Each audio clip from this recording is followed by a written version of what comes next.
आज चैत्र शुद्ध एकादशी आहे। संपूर्ण महाराष्ट्र आणि देशभरातील लाखो भाविक एकादशी म्हणजे उपवास करतायत। मात्र आज विठुरायाला थेट पुरणपोळीचा नैवेद्य आहे। काय नेमकी परंपरा आहे? आपल्यासोबत मंदिर समितीचे कार्यकारी अधिकारी राजेंद्र शेळके सर आहेत। सर, आज सगळ्या वर्षातल्या इतर एकादशीला उपवास असतो, आज देवाला पुरणपोळीचा नैवेद्य काय? आज चैत्र शुद्ध एकादशी आहे आणि आज चैत्रवारी आहे। याच्यात पुराणात जी आख्यायिका सांगितली जाते की आज शंभू महादेवाचं लग्न शिखर शिंगणापूर या ठिकाणी असतं आहे आणि त्या ठिकाणी देव त्या लग्नासाठी जातात आणि त्या ठिकाणी ते जेवणाला बसतात।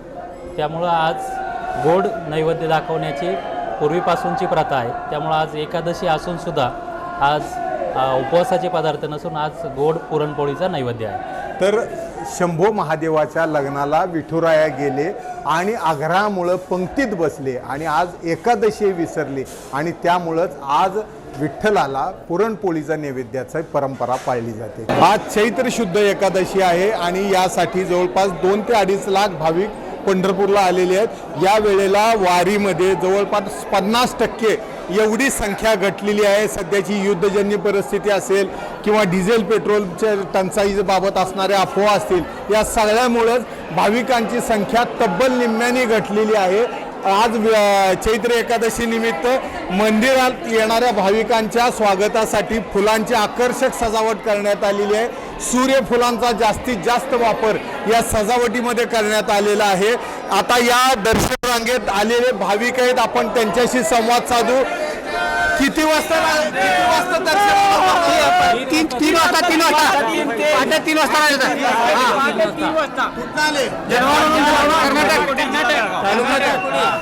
माऊली, किती वाजता रांगेत उभारला? 4 वाजता. पहाटे 4 वाजता। तर पहाटे 3 ते 4च्या दरम्यान दर्शनाच्या रांगेत उभारलेले भाविक आता इथं 11:15च्या दरम्यान पर्यंत इथं पोचलेले आहेत। म्हणजे जवळपास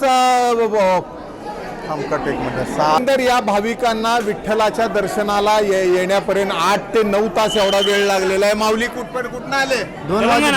तेलंगणा डिस्ट्रिक्ट।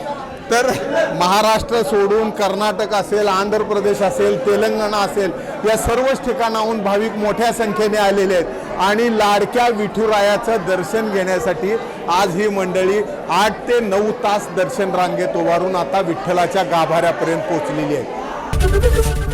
एबीपी माझा, उघडा डोळे बघा नीट।